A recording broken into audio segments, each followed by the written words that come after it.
Salut à tous les amis, alors débrief de la soirée parce qu'il y a tellement d'informations qui sont sorties que c'est important pour moi de revenir sur celle-ci avec un petit peu de nuance, essayer de voir si c'est possible ou pas.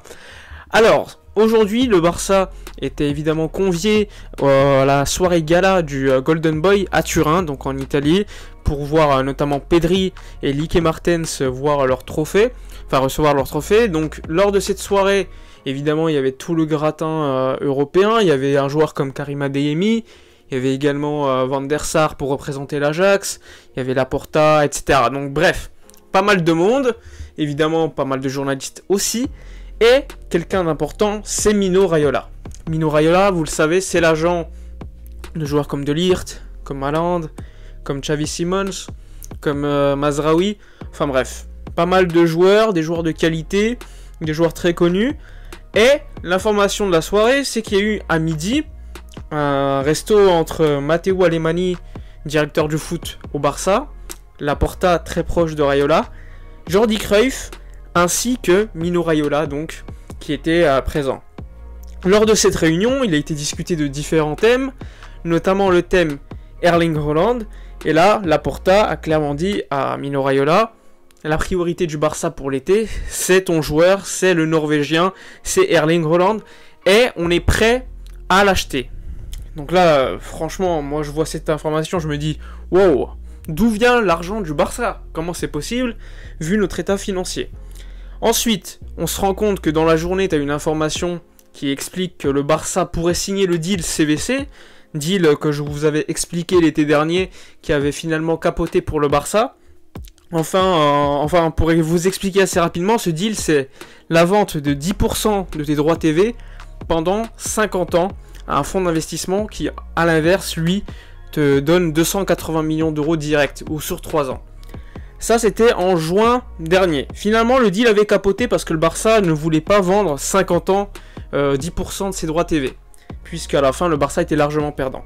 Finalement, aujourd'hui, on se rend compte que CVC et le Barça négocient directement, sans la Liga, et que l'offre serait beaucoup plus avantageuse pour le Barça. On ne parlerait pas de 50 ans, les détails n'ont pas fuité, mais le Barça pourrait recevoir une immense somme d'argent à court terme.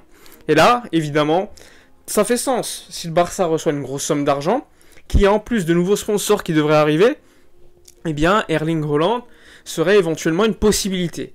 Donc ça, c'est important, sachant que le Barça aurait demandé également à Raiola de baisser un petit peu le montant de sa commission.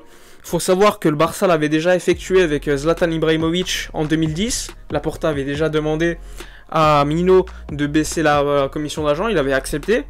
Finalement, ce serait pas si impossible que cela. Évidemment, il y aura encore beaucoup d'adversaires. Raiola a confirmé à Laporta qu'il y a des rendez-vous prévus avec d'autres clubs, mais c'est une forte possibilité. Laporta aurait expliqué que Haaland au Barça, ça serait le leader, et qu'en plus de ça, une équipe serait construite autour de lui, et que le futur Ballon d'Or, ce serait lui. Donc là, projet intéressant présenté à Raiola pour Haaland. Après, évidemment, il y aura encore beaucoup d'adversaires. Donc financièrement, c'est pas impossible, et au niveau du projet, il faudra évidemment arriver dans les 4 premiers, se qualifier pour la Ligue des Champions. Mais pour cela, le Barça compte recruter en hiver, pour évidemment se qualifier. Et là, on parle d'un ailier, on parle évidemment d'un numéro 9, qui pourrait être le numéro 9 remplaçant Agüero, qui va prendre sa retraite, et évidemment, possiblement un défenseur central. Dans ce cas-là, le Barça pense à Cavani ou à Ferran Torres. Mais Ferran Torres, pour l'instant, ça n'a pas bougé. Et il y a un autre joueur qui commence à prendre évidemment pas mal de poids, on l'a déjà cité pas mal de fois, c'est Karim Adeyemi, le joueur de Salzbourg, qui aujourd'hui, lors de la soirée du Golden Boy, explique que le Barça est l'un des meilleurs clubs du monde, que pourquoi pas un jour rejoindre ce club. Enfin bref, il vend clairement la mèche, il explique que pourquoi pas aller au Barça, sachant que la situation actuelle pour lui, c'est que Dortmund offre plus d'argent à Salzbourg et lui offre un meilleur salaire que le Barça. Le Barça, au contraire, a expliqué que pour l'instant Dortmund a l'avantage, mais ils ne vont pas augmenter leur offre. Ils expliquent que la priorité, ça reste Erling Haaland. Mais si Adeyemi veut signer, eh bien c'est possible, mais selon les possibilités économiques du club, sans augmenter leur offre. Donc attention à suivre. Autre nom qui a été cité, c'est Vlahovic, l'attaquant de la Fiorentina qui brille en Serie A, qui serait l'option numéro 2 à Erling Haaland s'il ne signe pas l'été prochain. Évidemment, pour moi, c'est un joueur qui pourrait potentiellement remplacer Erling Haaland dans le profil, et je trouve même que Vlahovic, même s'il est moins efficace qu'Haaland, attention, ça reste un joueur qui est sous-coté au niveau de la construction du jeu et du jeu dos au but. Donc attention à suivre également, mais ça reste évidemment un nom très intéressant. En parallèle, le club veut vendre pas mal de joueurs, et là il y a un nom qui commence à sortir pas mal de fois, c'est le nom de Frenkie de Jong. Moi quand je vois ça, je me dis wow, c'est quoi ce bordel? Frenkie de Jong, c'est notre meilleur milieu de terrain. En tout cas, ça, tu attends que Frenkie de Jong le soit. Il a une grosse valeur marchande. Pourquoi parler de Frenkie de Jong et pas de Busquets, pas de Sergi Roberto, etc. Évidemment, le Barça a besoin d'argent, mais attention, si c'est pour vendre de Jong pour recruter ensuite un joueur d'une piètre qualité, franchement, ça vaudrait pas le coup.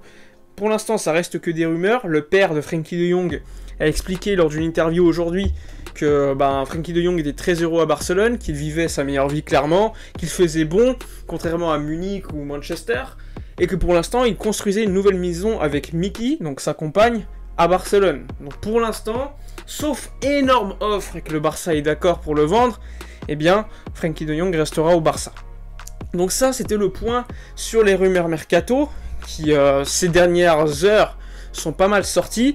Le deal CVC qui pourrait être capital, et également le nom de Xavi Simons qui est sorti avec la possibilité de le recruter libre, joueur aujourd'hui du PSG qui a été formé au FC Barcelone. Donc franchement, pas mal de rumeurs, et ça m'étonnerait pas qu'on se renforce cet hiver avec l'option, la volonté de finir dans les 4, et l'été prochain, s'il y a le deal CVC avec un terme économique intéressant, pourrait y avoir un gros mercato. Donc ça va être à suivre. En tout cas, pour l'instant, beaucoup de rumeurs, très peu de concret, mais on va suivre cela avec beaucoup d'intérêt.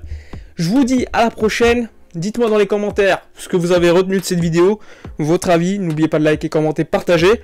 Moi, je vous dis à la prochaine, et d'ici là, comme d'habitude, portez-vous bien.